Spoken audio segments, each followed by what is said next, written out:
So we have this power meeting where we're gonna go over some numbers from July, which means August. And then next agents meeting, hopefully we'll have the numbers. We'll go over the August numbers, which we call September. Right now, it's important to figure out where we are, especially with all the changes.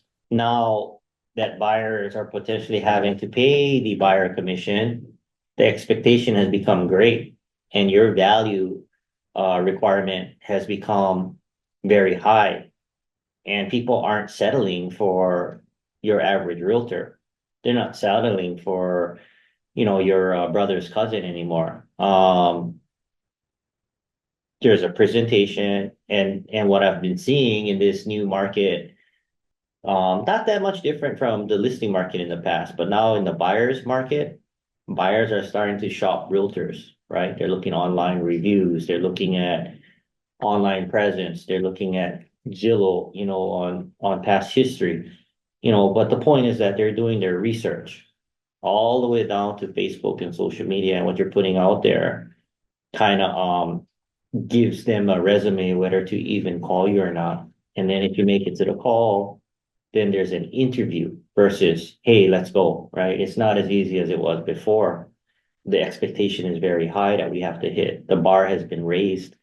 So if there's anything good that came out of all of this settlement stuff, is that the bar has been raised. There's no doubt. And a lot of the realtors that are at a very low bar, I don't think they're going to last. And if they're not keeping up with the stuff that we're talking about, I don't think they're going to last. So here's June, and the bottom is July. So July is most relevant. That is the last printout from LVR. And I was pretty shocked by the last numbers because it felt like the market had slowed down, except that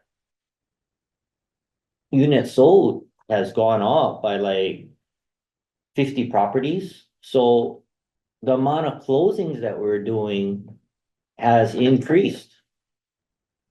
Um, and we know what happened during July. We had a very, very hot summer, and I feel like the market just completely came to a halt with all that 120-degree weather. But even with all of that, it felt that way, but the numbers was still higher in units sold. That to me, like, was surprising. On top of that, the median sold price went up to 480 from 475. The effective availability went up from 2.0 to 2.2, an extra zero point 0.2 month supply of inventory. So we strengthened in units sold, more closings. We strengthened in price, pending which side of the fence you're on. That's a positive thing. But available units went up also, right? Kind of evening things out. So new listings went up by about 150 new listings from 2,800 to 2,960. And what's strange is that the ask price went down from 509 to 499. So even though price went up, even though sales went up,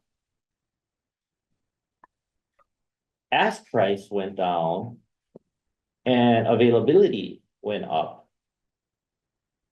So it's indicators to me that the market has softened a little bit, even with numbers going up. Most people aren't going to analyze it that way, and they're just going to see units sold and then the median price point going up. So the market went up, right? But that's not necessarily true.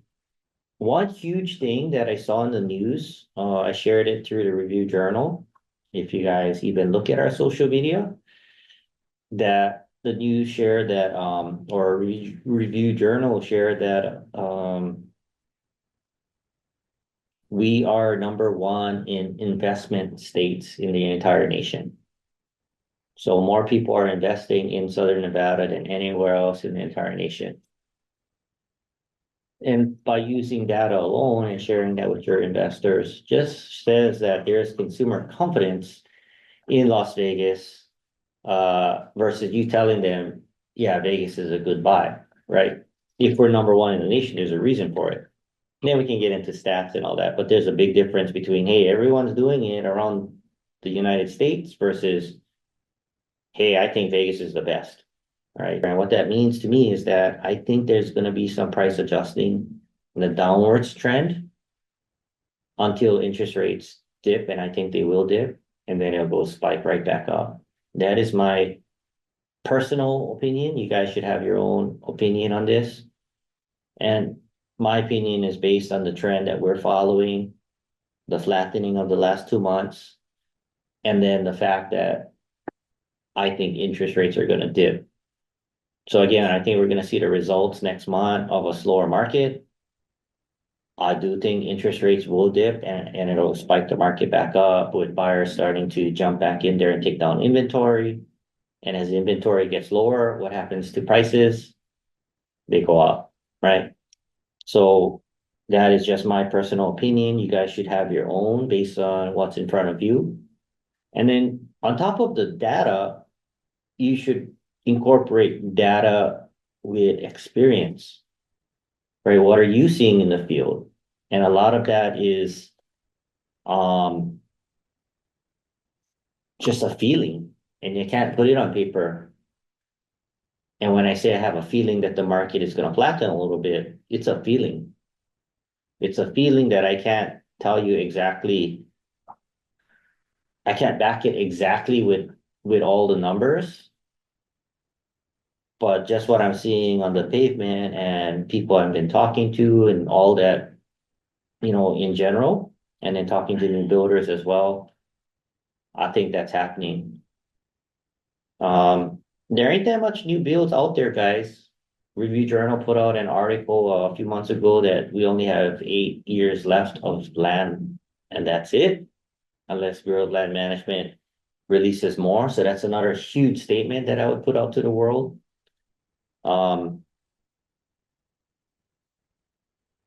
Next meeting, I might want to talk a little bit about Rich Dad Poor Dad and Robert Kiyosaki. I got to re-listen to his book because I had to drive to Arizona, and that book completely motivates me, and it was relevant, thinking about my dad and all that. But he was talking about how you make money on the purchase and how you have to be contrarian to everyone else. In other words, if you're an investor and you're thinking like an investor, you see inventory on the rise, market flattening, and inventory growing. To me, that's opportunity. Yes, it may dip a little bit based on what I just shared with you, based on my opinion. But if everything falls in line with the interest rates, that's when everybody else will jump into the market. And you're the opposite of contrarian. You're doing what everyone else is doing. And what will happen? You're going to be involved in bidding wars. And so rather than getting a discount today, getting the incentives today, getting interest rate buy downs today, getting closing costs today, maybe you get a better interest rate without buying it down, but maybe you lose out on incentives and you pay a higher dollar, right? So what's more important to you? And that's kind of a conversation I'm having with our investors. It's like, you can wait. You can wait. Just understand that this is not the flipping game. If the cash flow makes sense today, great. The problem, and Daniel can attest for this, is that it's really hard to make the numbers work when you're utilizing financing. Cash is cash, so you don't have to worry about that. And if you're in it for a long run, I think it's a safe play to get in the market now, negotiate a better deal, and move forward because there's inventory to do that with. Interest rates dip. You know how much people are waiting on the sidelines for that to happen? You guys probably have them in your own book of business. Right now, you have buyers waiting or just shopping and not pulling the trigger. And that's part of the reason. Cash flow, same thing. If you're using financing, not only is it a little expensive right now, but interest rates are on the higher side. So it's hard to make those numbers work without buying them down artificially, etc. But I do think on the flip side that we're looking at today's numbers And yes, you can refinance later or strategize that way. But the one thing that I think is going to continue in the long run is that rent is going to increase. Thank you, All right. Randy. All right. Thanks, guys. Think, guys. I hope to see you very shortly.